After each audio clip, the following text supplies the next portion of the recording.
अनुमान उपमान आगम अर्थापत्ति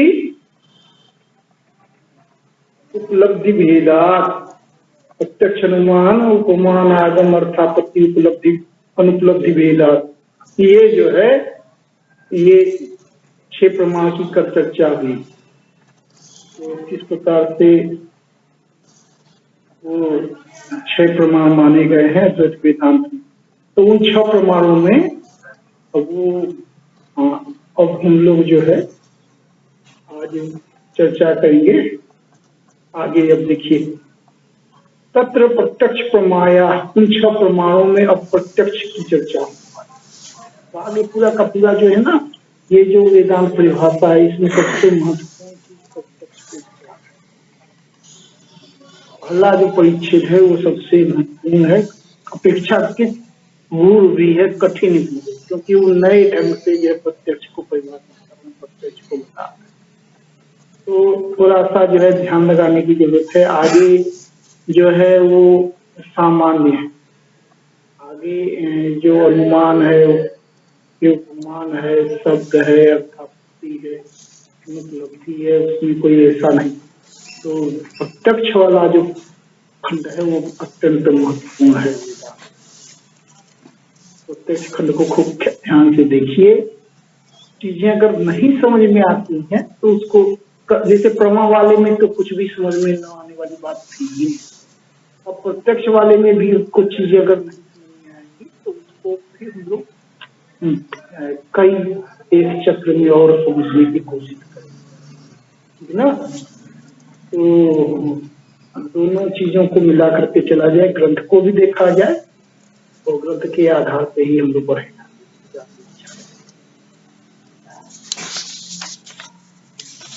तत्र प्रत्यक्ष प्रमाया कर्मम प्रत्यक्ष प्रमाणम। प्रत्यक्ष प्रमाण, जो 6 प्रमाणों के ऊपर में चर्चा हुई, जो प्रमाण 6 हैं,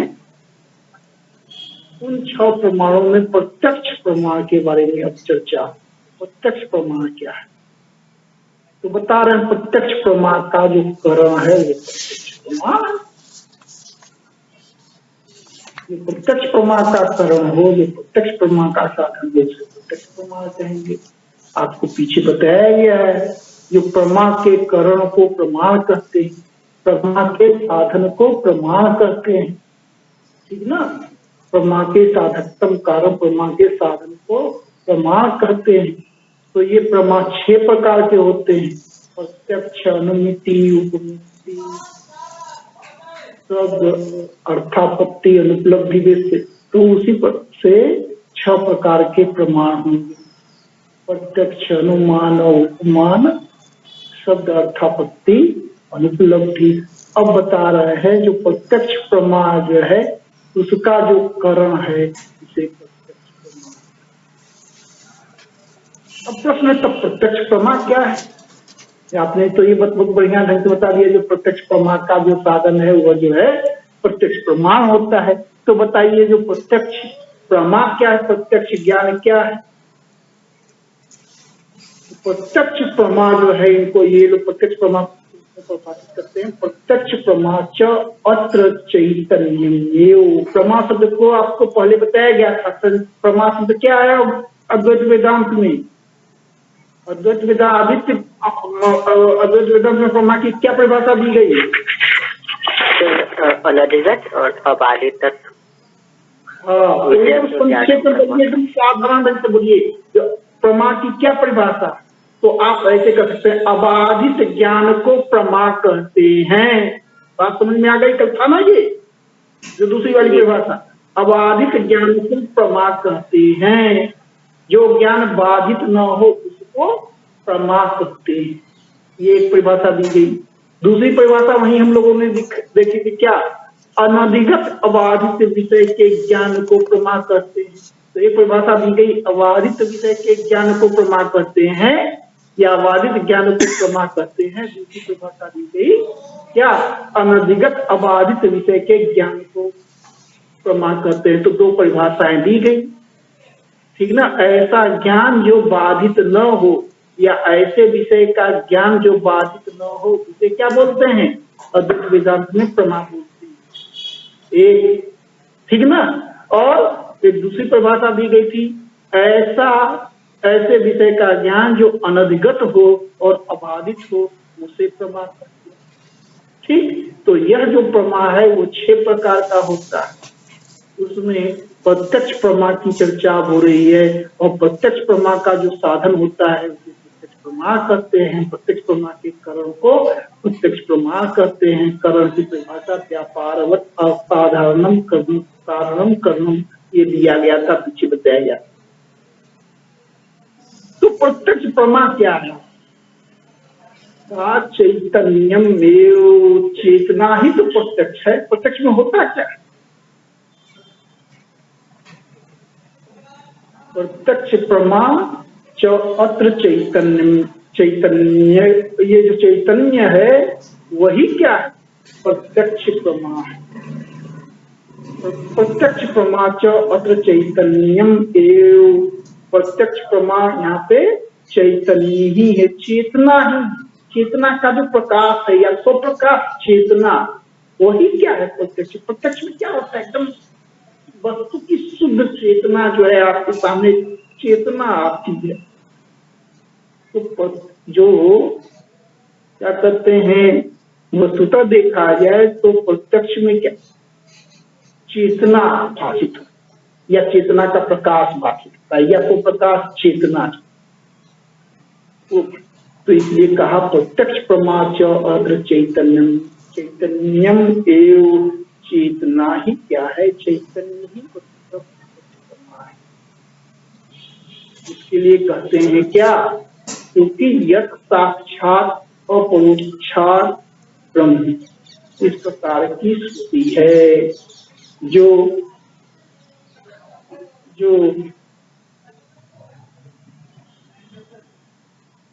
यत् साक्षात अपरोक्षात ब्रह्म इति श्रुते,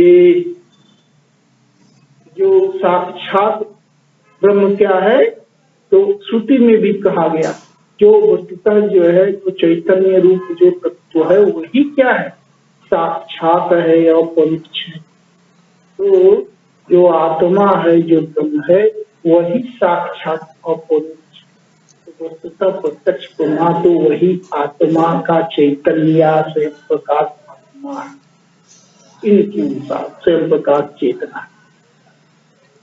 अपरोक्षात इति अस्य अपरोक्षम इत्यर्थः, यत् साक्षात अपरोक्षात ब्रह्म में जो अपरोक्षात शब्द का प्रयोग हुआ है वह पंचमी में है, लेकिन इसको अपरोक्षम के रूप में लेना चाहिए, ऐसा ये बता रहे हैं।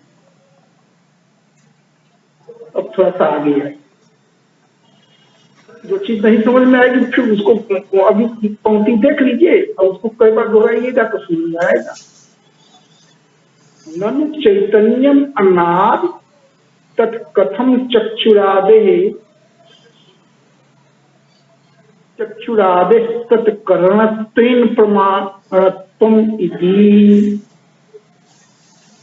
ननु चैतन्यम अनादि तत्कथम चक्षुरादे तत्करणत्वेन प्रमाणम इति।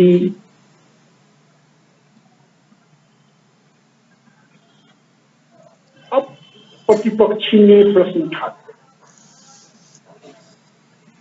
आपने कहा जो चैतन्य ही प्रत्यक्ष प्रमा है, स्वयं प्रकाश चैतन्य जो है वही प्रत्यक्ष प्रमा है। वो चैतन्य क्या है? तो आत्मा ही वस्तु तो चैतन्य है, ब्रह्म तत्व ही चैतन्य है। तो ऐसा जो चैतन्य स्वरूप आत्मा है या चेतना है, वह जो चैतन्य है वह तो क्या है? अनादि है। ननु चैतन्यम अनादि, चेतना क्या है?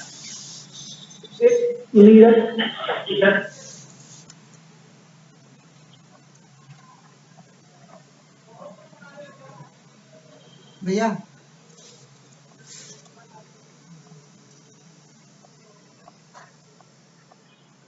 ये है विष्णु अनादि तक कथन चक्षुरादे तत्करणत्वेन प्रमाणत्वम इति। अब आप कह रहे हैं प्रत्यक्ष प्रमा के करण को प्रमाण, प्रत्यक्ष प्रमाण कहेंगे, प्रत्यक्ष प्रमा क्या है? तो वह स्वयं प्रकाश जो चेतना है, आत्मा है, वही जो है प्रत्यक्ष प्रमा है। तो वह तो अनादि है, वह तो नित्य तत्व है, वह तो अनादि है। तब तब भला चक्षु आदि जो है उसकी चक्षु आदि जो है उसका करण कैसे हो सकता है, उसकी उत्पत्ति में कैसे कारक हो सकता है, कैसे उसका करण हो सकता है, कैसे साधन? वह चेतना, वह जो चैतन्य है, वह जो चेतना है वह तो अनादि हो गई। तो अनादि है तो फिर अनादि है। यहाँ पे जो प्रत्यक्ष सब लोग क्या देखते हैं?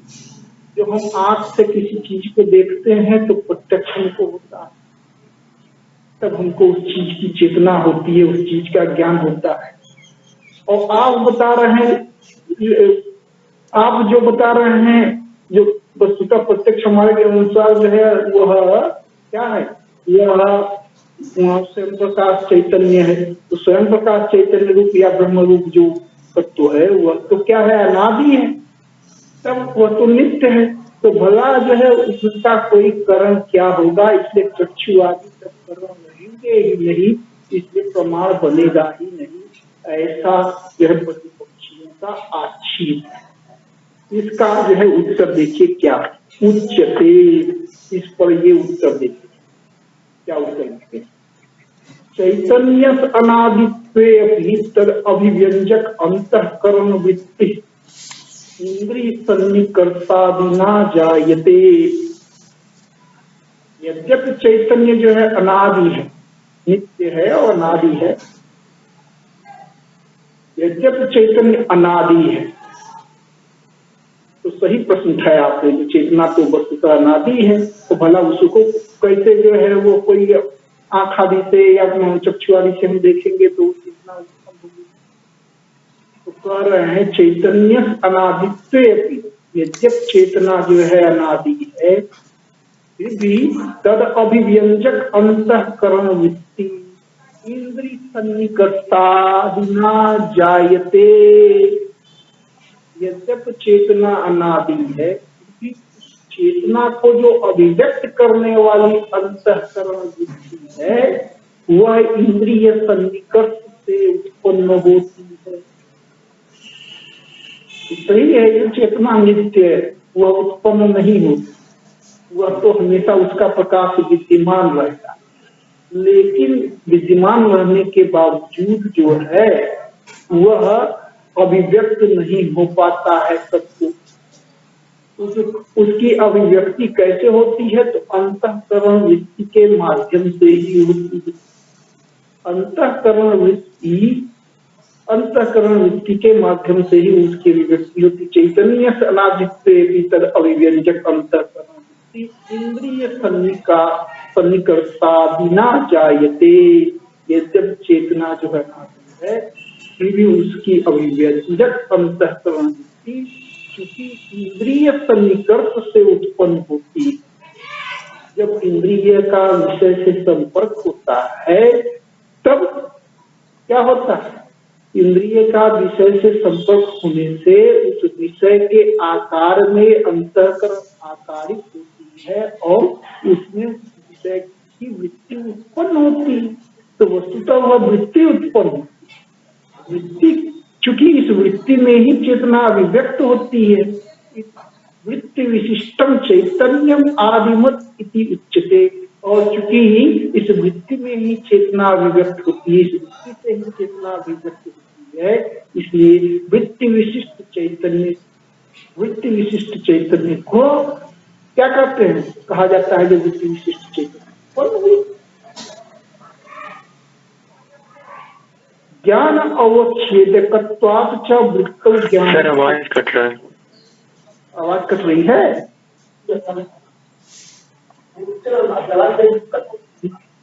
चैतन्य अनादित्वे अपीतर अभिव्यंजक अंतर। सर आवाज नहीं आ रहा। आवाज नहीं आ रही है? इंद्रिय सन्निकर्तादिना जायते। कहा यद्यप चैतन्य जो है अनादि है, फिर भी उसको अभिव्यक्त करने वाली जो अंतःकरण वृत्ति है वह इंद्रिय सन्निकर्ष से उत्पन्न होती है। अब चूंकि यह अंतःकरण वृत्ति जो है वह उत्पन्न होती है, या कहिए वृत्ति विशिष्टम चैतन्यम आदिमत इति उच्यते। तो वृत्ति की उत्पत्ति के कारण जो है यह वृत्ति ज्ञान जो है यह उत्पन्न होता है, इस प्रकार का व्यवहार किया जाता है। या दूसरे शब्द में कहिए यह वृत्ति विशिष्ट चैतन्य जो है उत्पन्न होता है। ज्ञान अवच्छेदकत्वात् च वृत्तौ ज्ञान उपचार। वस्तुतः यह जो है ज्ञान का अवच्छेदक, अंतःकरण वृत्ति जो है ज्ञान का क्या है, अवच्छेदक है। वृत्तौ ज्ञानत्व उपचार, और उसमें ज्ञानत्व का उपचार होता है।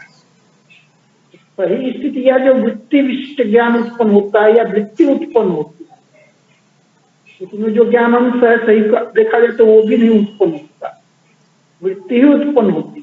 लेकिन चूंकि वृत्ति में ज्ञान का उपचार होता है, अध्यास होता है, कहाँ थे जी तब से तुम्हारा जो है ये वृत्ति शब्द आना शुरू हो गया, और तुम जो है कल प्रश्न पूछे और चले गए। तो आगे अभी केवल वृत्ति की ही चर्चा होगी। तो कहा जो वृत्ति विशिष्ट चैतन्य जो है इसलिए उसको उत्पन्न होने की बात कही जाती है।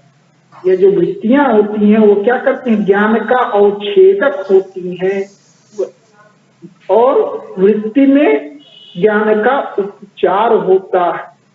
क्योंकि तदुक्तम विवरणे, इस प्रकार का विवरणकार भी ऐसा ही कहते हैं, जो अंतःकरण वृत्ति में ज्ञान का उपचार होता है, ज्ञान का अभ्यास होता है। वस्तुतः अंतःकरण वृत्ति जो है, जो वृत्ति को अंतःकरण की वृत्तियों को ही ज्ञान समझ लिया जाता है, लेकिन सही क्या है, अंतःकरण वृत्तियों में ज्ञान का जो है अभ्यास होता है।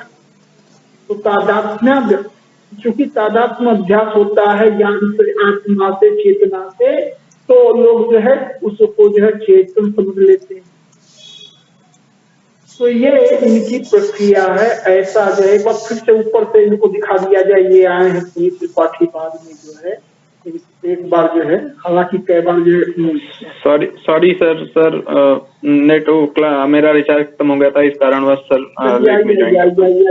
ये जल्दी से देखिए ऊपर, और जरा सा ऊपर आओ, ऊपर जरा सा और आइए जहाँ हम लोग शुरू में थे। हाँ, कहा प्रत्यक्ष प्रमा से ही आइए, फिर से हो जाए क्या है, तत्र प्रत्यक्ष। कल जो है 6 प्रमाणों की चर्चा हुई, तो बता रहे हैं जो 6 प्रमाणों की कल चर्चा हुई, तो उसमें बताया जा रहा है तत्र प्रत्यक्ष प्रमाया करणम प्रत्यक्ष प्रमाणम, प्रत्यक्ष प्रमा के करण को प्रत्यक्ष प्रमाण ये बताया। आपको बताने की जरूरत नहीं है, कल इस विस्तार से बताया गया जो किस प्रकार से प्रमा के करण को प्रमाण करते हैं। जो बच्चे कल थे क्लास को वो देख लीजिए जी, शायद जो है कुछ उपाय निकालेंगे, और कल का लेक्चर जो है वो आ जाएगा, तो उसको देखिएगा तब आगे बढ़िएगा। कुछ नए बच्चे आज ज्वाइन किए उनको हम बता रहे हैं बात। तो कल बताया गया था जो प्रमा के करण को प्रमाण करते हैं, ठीक ना। तो प्रत्यक्ष प्रमाण क्या है, प्रत्यक्ष प्रमाण प्रत्यक्ष प्रमा का करण है, तो प्रत्यक्ष प्रमा के करण को प्रत्यक्ष प्रमाण कहते हैं। ये प्रत्यक्ष प्रमा च अत्र चैतन्यम में, और फिर बताइए प्रत्यक्ष प्रमा क्या है, तो ये बहुत बड़ी बात है, ध्यान रखिएगा। जो प्रत्यक्ष प्रमा वस्तुतः क्या है, तो चेतना ही तो है प्रत्यक्ष प्रमा। प्रत्यक्ष ज्ञान क्या है, वस्तुतः चेतना, अनुभूति है, यही ना होता है, बोध है, संवित है, यही ना प्रत्यक्ष प्रमा। उसमें क्या होता है, एक बोध होता है, एक चेतना होती है। तो कहा प्रत्यक्ष प्रमा, और वो चेतना वस्तुतः क्या है, चेतना तो वो आत्मा ही है। तो प्रत्यक्ष प्रमा अत्र चैतन्य में, प्रत्यक्ष प्रमा जो है वस्तुतः चेतना ही, चैतन्य ही है। श्रुति भी कह रही है यत् साक्षात अपरोक्षात, जो ब्रह्म है वह साक्षात अपरोक्षात इति अस्य अपरोक्षम इत्यर्थ। यहाँ पे अपरोक्षात शब्द को बता रहे हैं जिसको अपरोक्षम के रूप में समझिए। आगे बढ़िए।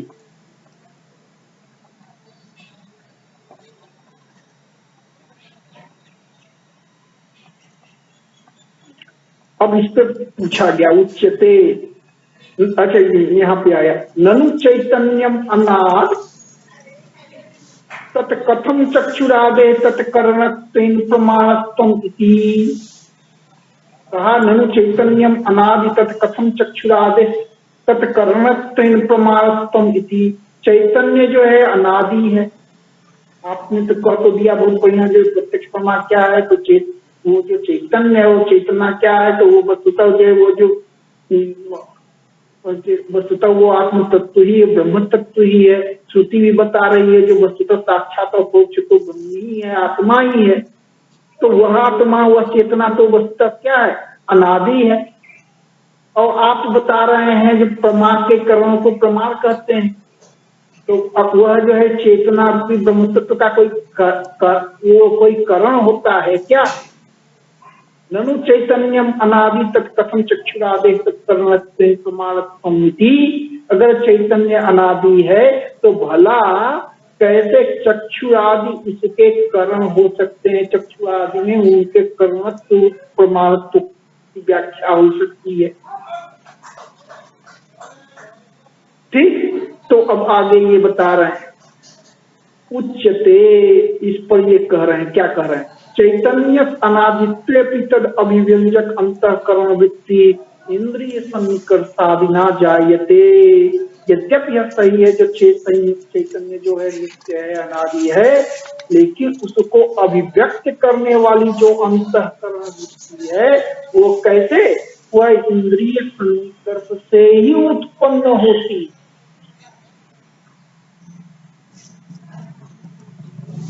मान लीजिए सूरज हो, सूरज का प्रकाश, और लोगों को आंख न हो, तो उस सूरज के प्रकाश का कोई मतलब है क्या?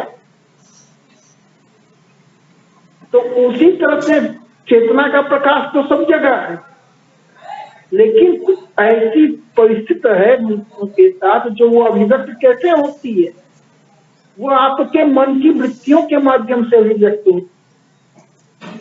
तो चैतन्य अनादित्य अपनी तद अभिव्यंजक अंतःकरण वृत्ति, चेतना यद्यप अनादि है फिर भी उसको अभिव्यक्त करने वाली अंतःकरण वृत्ति भी खूब बातें में समझाई जाएंगी, कई बार समझाई जाएंगी, घबराइए मत, जो है उस पंक्ति को नहीं समझिए। तो उसको अभिव्यक्त करने वाली अंतःकरण वृत्ति इंद्रिय सन्निकर्ष से उत्पन्न होती है। इसलिए वृत्ति विशिष्ट चैतन्य के बारे में कहा जाता है क्या?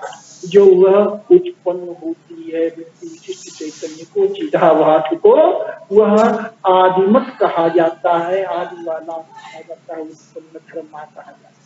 सही है, जो वस्तुतः चेतना की तो न तो उत्पत्ति होगी न नाश होगा, लेकिन यह जो वृत्ति विशिष्ट चेतना है उसकी उत्पत्ति और नाश की बात कही जाती है।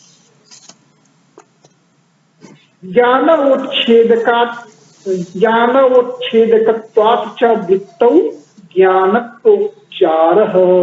यह जो है वृत्ति में ज्ञान का उच्चार किया जाता है। तो यह वृत्ति ज्ञान जो हम लोग अंतःकरण की वृत्तियों में जो जो जो ज्ञान है वस्तुतः जो चेतना है, हम जो अंतःकरण की वृत्ति है उसको भी हम लोग समझ लेते हैं क्या है, वह वस्तुतः चेतना है, वह ज्ञान है। लेकिन सही अर्थ में देखा जाए तो यहाँ ज्ञान और चेतना से वस्तुतः वो परम तत्व, स्वयं प्रकाश परम तत्व ही है, या कहिए उसी का सत्य का प्रकाश। तो अंतःकरण वृत्ति चूंकि इसको अभिव्यक्त करती है, इसलिए वृत्ति विशिष्ट चैतन्य को आदिमत कह दिया जाता है। ऐसा इसलिए होता है कि वृत्ति में ज्ञान का उच्चार कर लिया जाता है। क्यों? वृत्तियां ही ज्ञान को अभिव्यक्त करती हैं, वह जो है परिचिन करती हैं, विशिष्ट करती हैं, विशेषित करती हैं। इसलिए तदुत्तम विवरणे अंतःकरण वृत्तो ज्ञानोच्चारात्, जैसा कि विवरणकार जो है कहते हैं। विवरणकार कौन है? विवरणकार कौन है? ब्रह्मसूत्र शांकर भाष्य पे तो मशहूर जो है प्रस्थान विकसित हुए। एक टीका थी जो है किसकी, वाचस्पति मिश्र की। कौन सी टीका थी वो, भामती। और दूसरी टीका जो है पंचपादिका थी, और उस पर जो है विवरण टीका जो है किसकी, प्रकाशात्म यति की। तो उस विवरण में कहा गया, या विवरणकार ने कहा, क्या कहा, अंतःकरण वृत्तो ज्ञान उपचारा। अंतःकरण वृत्ति में ज्ञान का उपचार होता है, बस तो वो है नहीं, लेकिन उसको ऐसा समझ लिया जाता है। गौण रूप से हम लोग ज्ञान का प्रयोग जो है अंतःकरण जो क्रिया भी करते हैं, ज्ञान भी करते हैं। चलिए आइए अब, और बस यहीं पर सीधे यहाँ तो धीरे इनका चलिए आइए। ननु निरवयस्व अंतःकरण से परिणात्मका वृत्ति कथम। अब ये प्रश्न उठा दिया वृत्ति पे, जो आप जो कह रहे हैं वृत्ति, अंतःकरण की वृत्ति, वह अंतःकरण की वृत्ति भला कैसे हो। जो अंतःकरण मन बुद्धि सब यहाँ पे एक अर्थ में हम लोग ले चल रहे हैं ना। अंतःकरण या मन जो है एक अर्थ में आपको लेकर के चलाया जा रहा है, ठीक ना। चलिए आगे वहीं रहिए जहाँ थे हम। तो जो मन है, 5 ज्ञानेंद्रियां और 6ठी इंद्रिय जो है मन, ठीक ना। तो उसी मन को अंतःकरण के नाम से भी जानते हैं। मन की वृत्तियां, वही अंतःकरण जो है चित्त के नाम से भी जाना जाता है, वही अंतःकरण बुद्धि के नाम से भी जाना जाता है, और वही अंतःकरण अहंकार के नाम से भी जाना जाता है। आगे आपको बताया जाएगा जो अंतःकरण 4 प्रकार के नाम जो है। तो कहा ननु निरवय अंतःकरण से परिणात्मिका वृत्ति कथम। अब यह जो अंतःकरण की आप वृत्ति बता रहे परिणात्मिका वृत्ति, वह भला कैसे होगी। क्यों, क्योंकि निरवय है अंतःकरण, अवयव शब्द जान रहे हैं, पार्ट, अंश। और निरवय माने जिसका अंश न हो, जिसका पार्ट न हो, ठीक ना।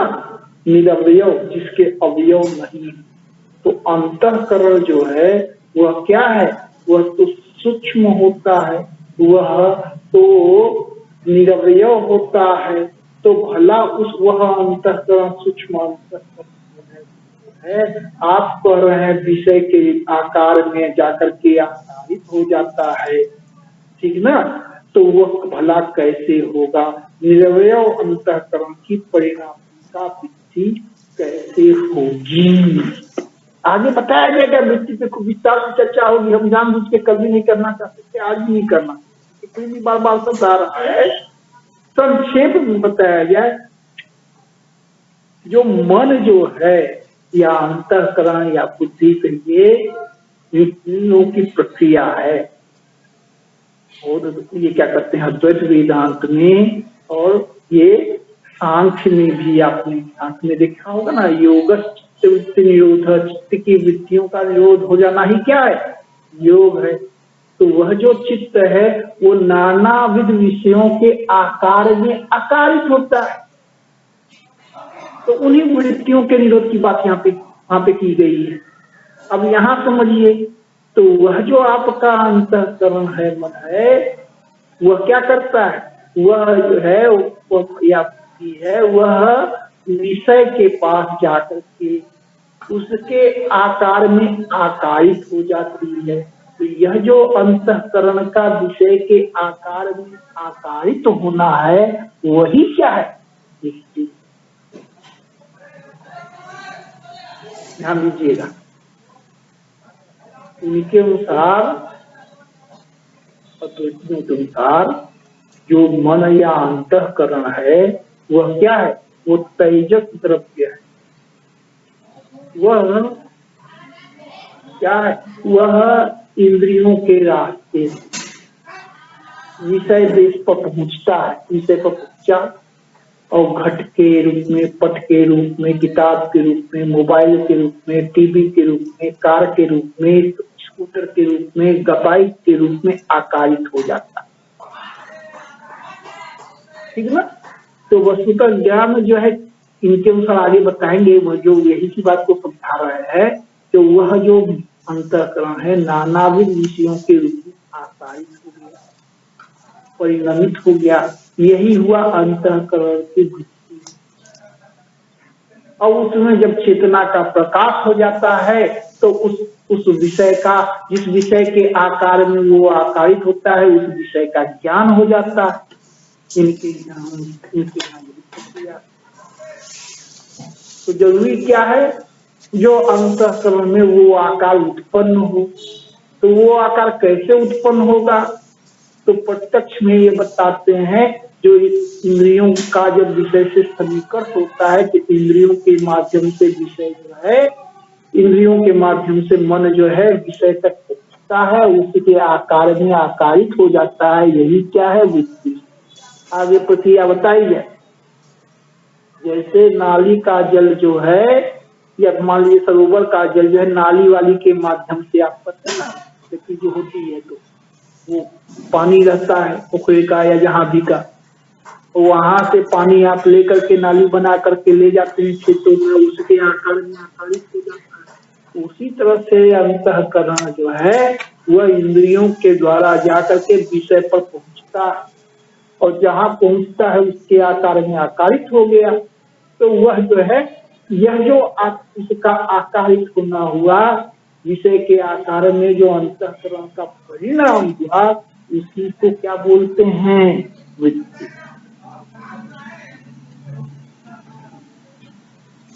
आगे और समझाया जाएगा, तुम लोग देखिए। तो अब वहीं देखिए, अभी वो पंक्ति रहने दीजिए जरा, तो उसको दिखा दिया जाए फिर से। कहाँ गए, ननु निरवयो, ननु निरवयो अस, कहा ननु निरवयो अंतःकरणस्य परिणात्मिका वृत्ति कथम।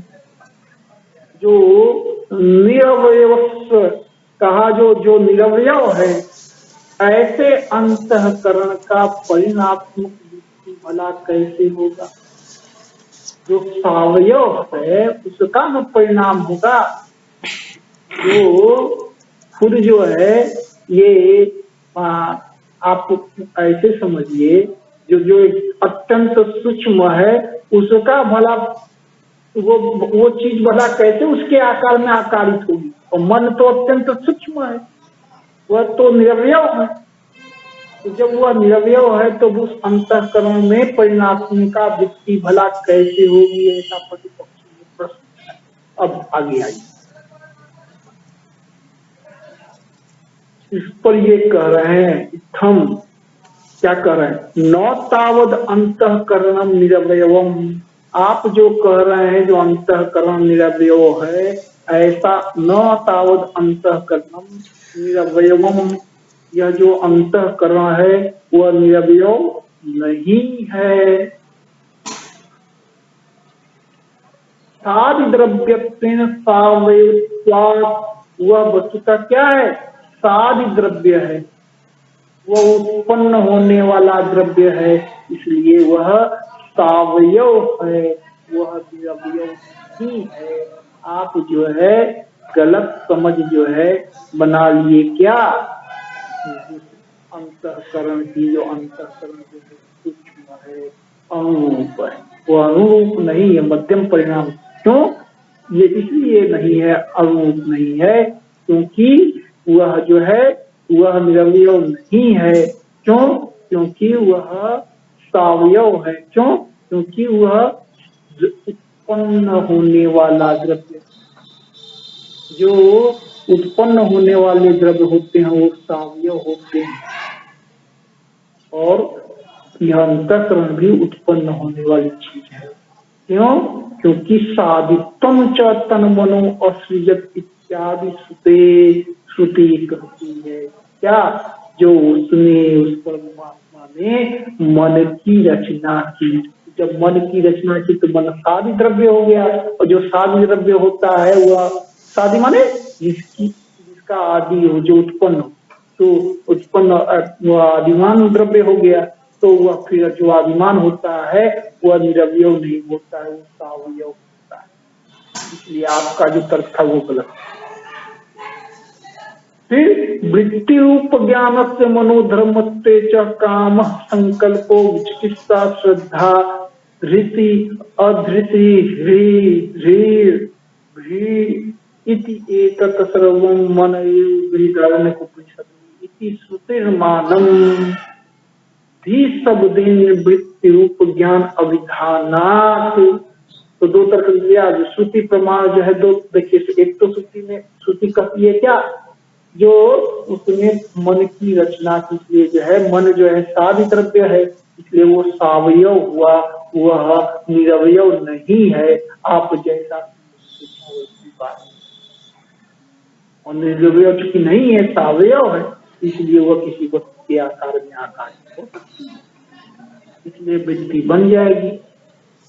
और फिर वृत्ति रूप ज्ञान जो है किस प्रकार से अंतःकरण का धर्म है, किस प्रकार से अंतःकरण जो है वह वृत्ति रूप ज्ञान में परिणत होता है, या वृत्ति रूप ज्ञान अंतःकरण का धर्म है, मन का धर्म है, ऐसा तो स्पष्ट रूप से बृहदारण्यकोपनिषद में कहा गया है, श्रुति में कहा गया है। इस प्रकार का प्रमाण क्या है, श्रुति में कहा गया क्या, काम संकल्प, ध्यान दीजिएगा ये सब मन की स्थितियां हैं, काम कामना जो दिया, संकल्प विचिकित्सा का अर्थ हो गया संदेह संशय, काम संकल्पो चिकित्सा श्रद्धा, आपके मन में जो श्रद्धा का, अश्रद्धा धृति अधृति लज्जा धीर बुद्धि भीड़ भय इति एतत् सर्वं मन एव, ये सब क्या है, मन ही है, मन के ही है, मन के इस प्रकार का स्थिति प्रमाण है। तो धी शब्देन वृत्ति रूप ज्ञान अभिधानात, यहाँ धी शब्द से वहां पे आप कहेंगे जो ये तो है, आप बता रहे हैं तो इसमें वृत्ति ज्ञान कहाँ से आ गया, तो कह रहे हैं धी शब्देन, धी शब्द आया ना वहां पे, तो धी शब्द जो है वस्तुतः किसके लिए है, वह वृत्ति रूप ज्ञान के लिए बता रहा है। जो यह जो धी शब्द यह धी के अर्थ में आया है, वृत्ति रूप ज्ञान के अर्थ में आया है, और वह वस्तुतः क्या है, मन का ही धर्म है, मन का ही रूप है। अतएव कामादि अपनी मनोधर्मोत्तम, इसलिए काम आदि जो ऊपर बताए गए हैं सब क्या है, मन के ही धर्म है, मन के ही रूप है। आगे आइए,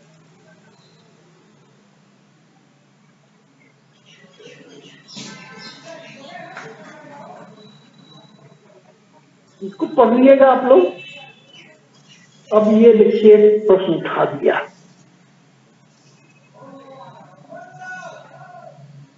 कह रहा है ननु कामादेर ननु कामादेर अंतःकरण धर्मत्वे अहम इच्छामि अहम जानामि अहम विभेमि इत्यादि अनुभव आत्मधर्मत्वम अवगाह मान कथमोपपद्यते।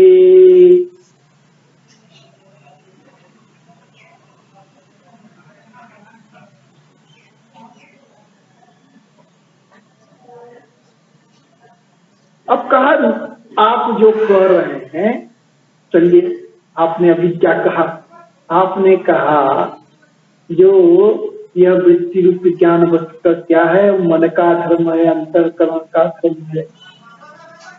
यह जो काम आदि है ये क्या है, तो अंतःकरण के धर्म है। अब ये कह रहे हैं अगर काम आदि है, काम आदि काम संकल्प आदि बताया गया, जो धर्म बताए गए उसके, एक बात ध्यान दीजिएगा, किसी बच्चे का खूब अच्छे ढंग से जो है अगर मध्यम है तो बताएगा, दिग्विजय जी आप बताइए ये सब न्याय दर्शन में किसके धर्म है,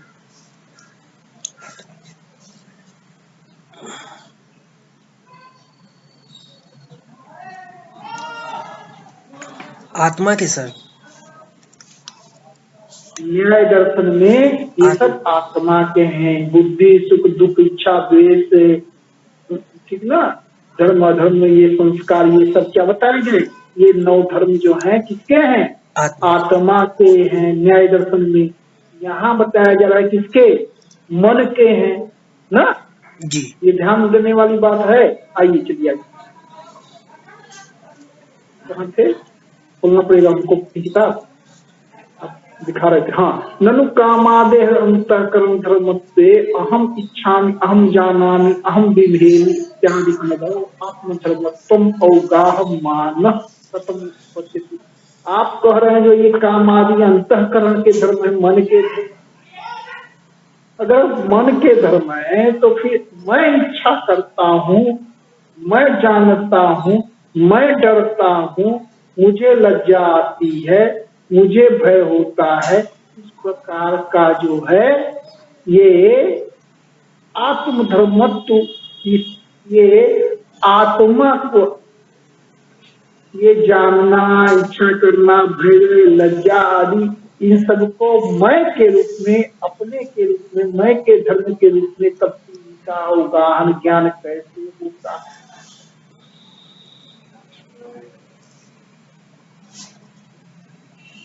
जब ये मन के धर्म है, सुख जो है मन का धर्म है, तब आप मैं सुखी होता हूँ ऐसा कैसे कहते हैं? मन तो जो है मैं नहीं है, मन तो अलग चीज है, इंद्रिय है आपकी, और आप उसको आत्मा का धर्म कह देते हैं। इच्छा करता है मन और आप कहते हैं मैं इच्छा करता हूँ। तो मैं शब्द का प्रयोग तो आत्मा के लिए होता है, और आप बता रहे हैं जो ये सब वस्तुतः मन के धर्म है। तो अगर ये सब मन के धर्म है तो मैं इच्छा करता हूँ, मैं जानता हूँ, मैं करता हूँ, मैं लज्जा करता हूँ, मुझे लज्जा आती है, ये सब जो है आत्मा धर्मत्व, इनमें आत्मा के धर्मत्व का अवगाहन भला कैसे हो जाता है? ठीक ना, इस पे ये कह रहा है। अब देखिए भाई बहुत ही रोचक कठिन, मतलब एक तरह से कहिए एकदम वेदांत में बड़ी महत्वपूर्ण चीज है ये। उच्चते, इस पर ये कहते अयः पिंडस्य तद्धृत्व अभावेऽपि तद्धृत्व आश्रय वहनितादात्म्य अध्यासात् यथा अयो दहति व्यवहार तथा सुखादि आकार परिणामी अंतःकरण ऐक्य अध्यासात् अहम सुखी इत्यादि व्यवहार। इस पे ये करें, क्या करें? सब अध्यास की तरफ अंतःकरण में आत्मा के ऐक्य का अध्यास हो जाता है। तो जो अंतःकरण का धर्म होता है उसको आत्मा का धर्म। आपने शंकराचार्य ने कहा तो अध्यासवाद याद होगा आपको। फटता है, खरोच लगती है आपके शर्ट को और आप कहते हैं मुझे खरोच लगी, तो वस्तुतः जो है आत्मा को क्या खरोच लगी? तब कैसे मुझे कहे? तो वहां पर आपने क्या किया? वस्त्र में आपने अध्यास कर लिया। कहा जो है काना, गूंगा, छोटा मोटा, ये तो वस्तुतः शरीर होता है, और समझ लेते हैं क्या मैं छोटा हूं, मैं काना हूं। तो आपने क्या किया? आत्मा का उस पर अध्यास कर दिया। यही बता रहे हैं जो अयः पिंड से दैर्घ्यत्व अभावेऽपि, जो अयः पिंड है, अयः माने क्या? लोहा से। हाँ, लोहे का पिंड। तो लोहे का अयः पिंड जो है उसमें तद्धित्व का अभाव, लोहा का गोला है, लोहार की, यहाँ देखिए, और वो क्या हो गया? आग में रखा उसमें वस्तुतः आग नहीं है लोहे के गोले में, लेकिन लोहे के गोले में दग्धृत्व अभावे की, उसमें दाहकता का अभाव होने पर भी दग्धृत्व आश्रय जो दाहकता का जो आश्रय वहनी है, अब उसके तादात्म्य से अध्यास से क्या हो जाता है, यह व्यवहार होने लगता है। क्या? जो अयोदहत इति, यह लौह गोलक क्या कर रहा है, जला रहा है। तो भस्म का लोहा कैसे जल रहेगा, लेकिन इसमें क्या हो जाता है, इसमें वहनी के तादात्म्य का अध्यास हो जाता है, वहनी के ऐक्य का अध्यास हो जाता है। इसलिए कहते हैं अयोदहत इति व्यवहार, यह लोह गोलक को जला रहा है, इस प्रकार का। उसी प्रकार से जिस प्रकार यह व्यवहार होता है, उसी प्रकार से सुखादि आकार परिणामी अंतःकरण, सुख आदि के आकार में जो परिणामी अंतःकरण है, उसमें आत्मा के ऐक्य का अभ्यास होने से मैं सुखी, मैं दुखी, इस प्रकार का व्यवहार हो जाता है।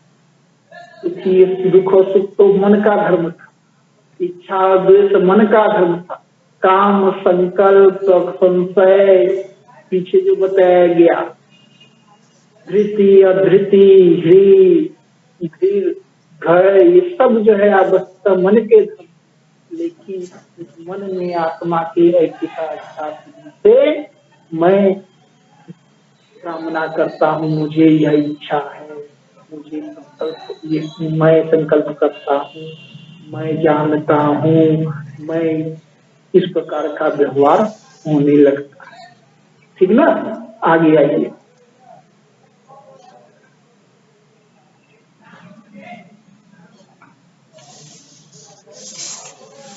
अब इस पर प्रश्न प्रतिपक्षी ने उठा दिया, ननु अंतःकरण से इंद्रियतया अतीन्द्रियत्वात् कथम अहम इति प्रत्यक्ष विषयता इति।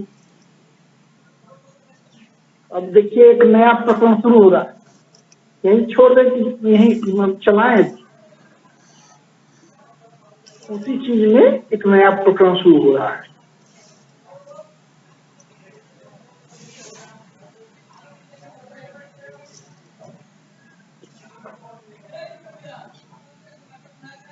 समय देखिए है ना, 10 मिनट समय आप लोगों को चलाया जी। ननु अंतःकरण से इंद्रियतया इंद्रियत्वात् कथम अहम इति प्रत्यक्ष विषयता इति। कहा जो अंतःकरण जो है इंद्रिय है, 6 इंद्रियां होती हैं, ठीक ना। और उस अंतःकरण यानी कि मन जो है इंद्रिय है, और इंद्रिय होने से इंद्रियां क्या होती हैं, ध्यान दीजिएगा। एक बात समझ जाइए आप लोग, इंद्रियों को लोग क्या समझते हैं कि आंख जो दिखाई पड़ता है, कान जो है, ये इंद्रिय नहीं होती, इसमें जो रहता है वो इंद्रिय होती, वो वस्तु तो दिखाई नहीं पड़ता है, जो शक्ति है। तो ननु अंतःकरण से इंद्रियतया इंद्रियत्वात् कथम अहम इति प्रत्यक्ष विषयता इति। आप जो कह रहे हैं अंतःकरण का में, अंतःकरण जो है इंद्रिय है, और अंतःकरण के इंद्रिय होने से वह वस्तुतः अतीन्द्रिय है। अतीन्द्रिय माने जिसका इंद्रियों से ग्रहण न हो, तो उसका जो है अतीन्द्रिय हो गया। तो जो अतीन्द्रिय है उसका जो है फिर प्रत्यक्ष भला कैसे होगा। तो आप जो कह रहे हैं जो मैं सुखी हूँ, मैं दुखी हूँ, इस प्रकार के अंतःकरण के धर्म का प्रत्यक्ष होता है तो कैसे होगा, और अंतःकरण में मैं शब्द का प्रयोग, तो ये प्रश्न जो है उठा दिया इन्होंने प्रतिपक्षी।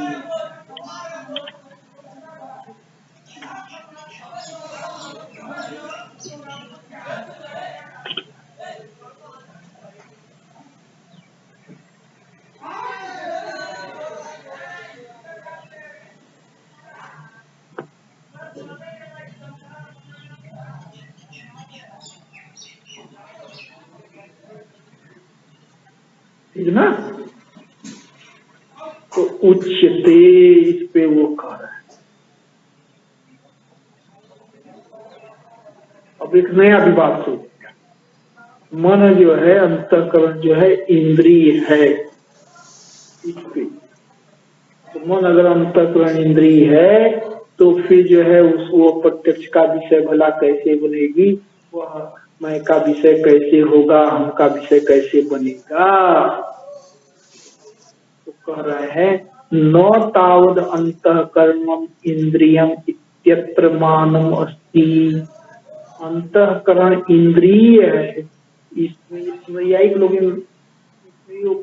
मानते हैं ना मन को, लेकिन ये लोग नहीं मानते।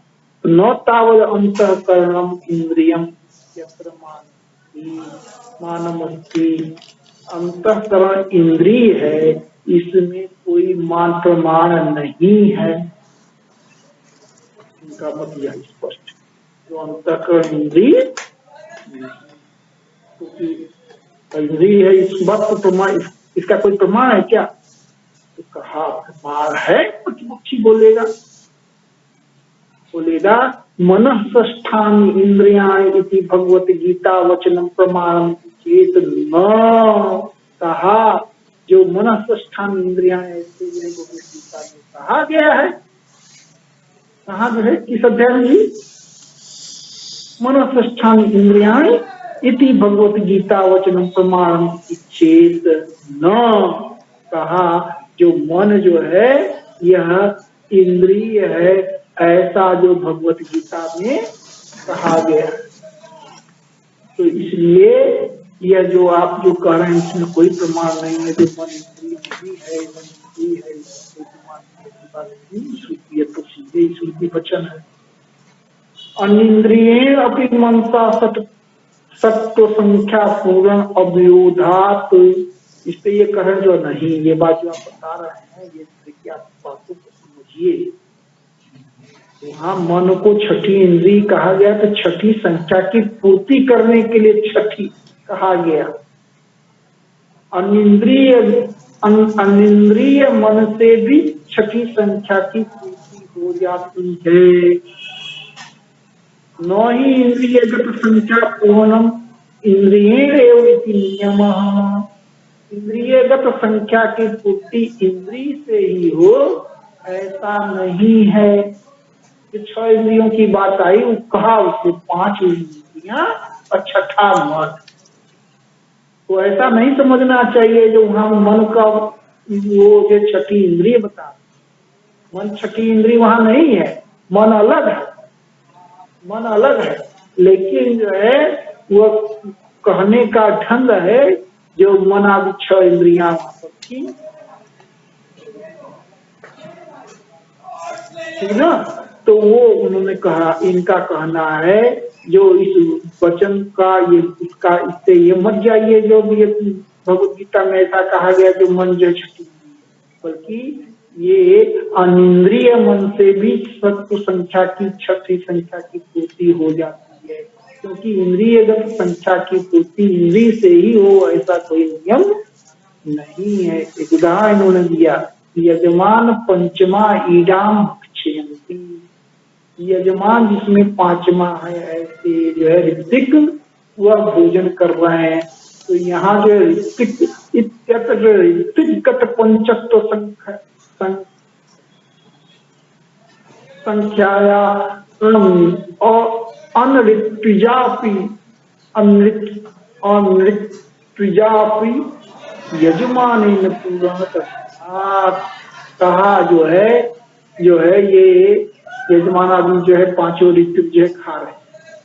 तो यजमान जो है तो ऋतिक है नहीं, तो यजमान और ऋतिक जो है 5 नहीं होते हैं। ऋतिक कितने होते हैं? 4 होते हैं। 4 होते हैं, बहुत बढ़िया। तुम्हारा 2 3 नंबर 4 नंबर कम पाए हो, क्यों जी? इतना तो 4 नंबर कम पाए थे। पंचत्व संख्या अनृत्विजापि यजमानेन पूर्णतः दर्शनात्, ऐसा इन्होंने कहा।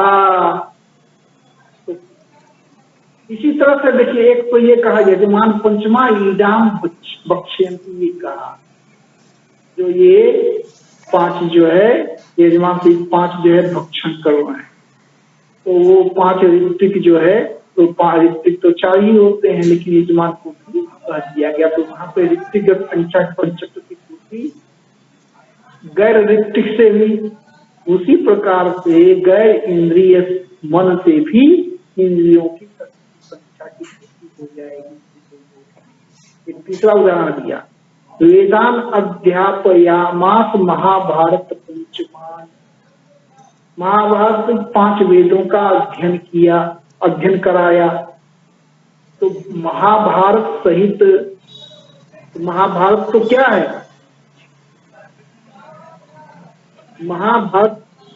महाभारत तो वेद है नहीं।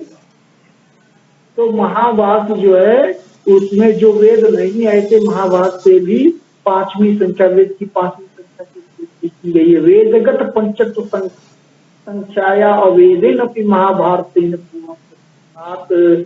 जो अवेद महाभारत से वेदगत संख्या की पूर्ति देखी जाती है। अतः यह जो आप कह रहे हैं, जो क्या, जो गीता में कहा गया है मनस्तस्थान इंद्रियाणि, तो यह जो है हम मान क्या, जो मन को छूती यह सही बात नहीं है। वो तो कहने का ढंग है, छठी संख्या की पूर्ति उसी से हो, यह कोई आवश्यक नहीं है। यजमान पंचमा इदाम वेदान अध्यापय मास महाभारत पंचमान, ऐसे उदाहरण को दिखाया जाता है। और फिर कठोपनिषद में तो स्पष्ट रूप से कहा गया, क्या कहा गया, आप दिखाई दे रहे हैं स्मृतियों की, यहाँ श्रुति को हम ला रहे हैं। इंद्रिय पराही अर्थार्थे व्यक्ष परम, कहा इंद्रियों से जो है अर्थ परे, इंद्रियों से भी अर्थ पर है, और उन अर्थों से भी मन पर है। तो अगर मन को इंद्रिय रखना होता तो ऐसा कठोपनिषद में नहीं मिलता वचन। इत्यादि श्रुतियां, ये सब श्रुतियां ये क्या बता रही हैं, इस तरह के और भी श्रुतियां दिखाई जा सकती हैं, जहाँ पर कहा क्या है, मन को अनिंद्रियत्व औगमाच, इनसे मन जो है क्या है, अनिंद्रिय है, मन इंद्रिय नहीं है, ये इनका पक्ष हुआ, ठीक ना। तो मन इंद्रिय नहीं।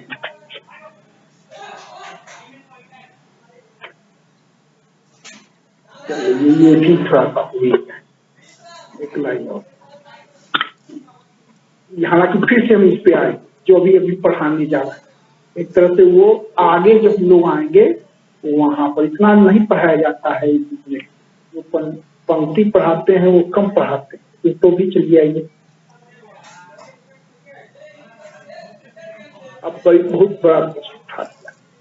नौचा एवं मनसो अनिंद्रियत्वे सुखादि नौचा एवं मनसो अनिंद्रियत्वे सुखादि प्रत्यक्षस्य साक्षात्वं न स्यात् इंद्रिय अजन्यत्वात् इति वाच्यम्।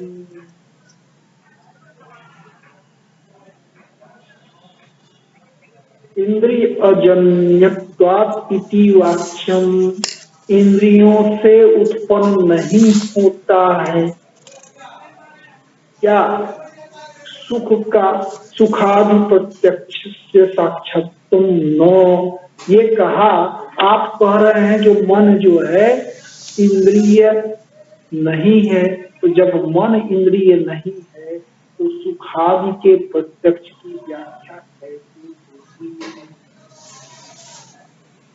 सुख का प्रत्यक्ष सबको होता है, सुख किसी इंद्रिय से ग्रहित होता है क्या,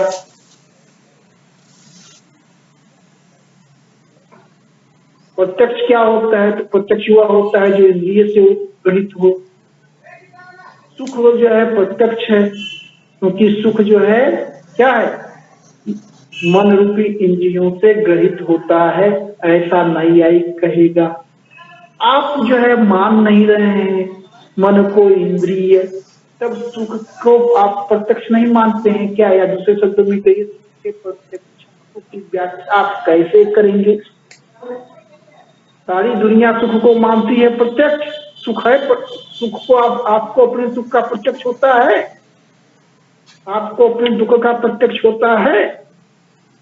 तो यह जो सुख दुख का जो प्रत्यक्ष है वह क्यों होता है? आप क्यों कहते हैं जो सुख का प्रत्यक्ष हो रहा है? क्योंकि सुख जो है मन, आपके मन के द्वारा रहित होता है, और मन जो है इंद्रिय है। तो इंद्रिय से जिसका ग्रहण होता है वह क्या है?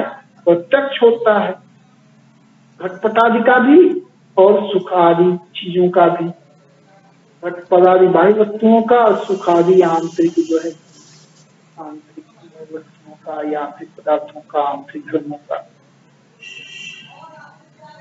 तो अगर जो है मन अनिंद्रिय है, आप कह रहे हैं, तो सुख आदि के प्रत्यक्षत्व की व्याख्या कैसे होगी? क्योंकि सुख आदि तो इंद्रिय से है नहीं। ये बात समझ में आई सबको? हेलो जी सर। ये बात समझ, ये तर्क समझ में आया? क्या तर्क है? तर्क ये है जो आप कह रहे हैं, क्या जो मन जो है इंद्रिय नहीं है, तो जब मन इंद्रिय नहीं तो सुख आदि को आप प्रत्यक्ष मानते कि नहीं मानते? सुख आदि के प्रत्यक्ष की व्याख्या तब क्या होगी? सुख आदि के प्रत्यक्ष की व्याख्या या तो भैया आसानी से कर लेगा, कहेगा इंद्रिय जो विषय के सन्निकट से होने वाला ज्ञान से प्रत्यक्ष होता है। तो सुख आदि में क्या होता है? तो मन का जो है सुख आदि से, वो जो है मन से सुख का प्रत्यक्ष हो जाता है, और मन क्या है? इंद्रिय है, इसलिए सुख आदि का इंद्रिय प्रत्यक्ष हो जाता है, प्रत्यक्ष हो जाता है। तो कह रहे हैं इस पे वेदांत क्या कहता है? देखिएगा, यही बस हम लोग आ रहे हैं, बस बात खत्म हो जा रही है, कुछ छोड़ दीजिए। नो ही इंद्रिय जन्य प्रेम ज्ञान, इसने कह दिया जो ज्ञान का जो साक्षात्व है, ज्ञान का जो प्रत्यक्ष है, प्रत्यक्षत्व है, वो कहाँ है? एक सेकंड हम लोग है उसको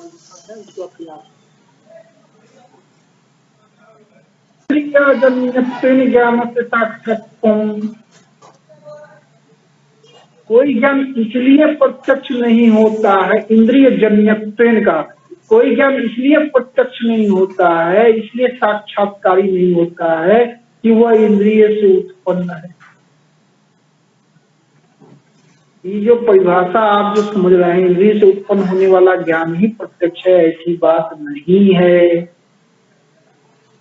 अनुमित्यादेरपि मनोजन्यतया साक्षात आपत्ति, अगर ऐसा होने लगे, आप जैसा कह रहे हैं, क्या जो मन जो है इंद्रिय है और इंद्रिय से उत्पन्न होने वाला ज्ञान प्रत्यक्ष होता है, तो क्या हो जाएगा? अनित्यादेरपि मनोजन्यतया साक्षात्वापत्ते, अनुमिति आदि भी क्या हो जाएंगे? अनुमिति आदि भी प्रत्यक्ष हो जाएंगे। क्यों हो जाएंगे? जो अनुमिति उपमिति शब्द आदि जो ज्ञान होता है, जो और दूसरे प्रत्यक्ष के अतिरिक्त जो प्रमा है, वो भी कैसे होते हैं बेटा? कैसे होते हैं? बस यही क्लू है, अब यहीं पर बात समझ असली आ जाएगी। तो प्रत्यक्ष के अतिरिक्त भी जो दूसरे हैं प्रमा या प्रमा जो है, जो क्या करते हैं, अनुमिति उपमिति आदि शब्द आदि, वो सब भी तो मन से ही होते हैं।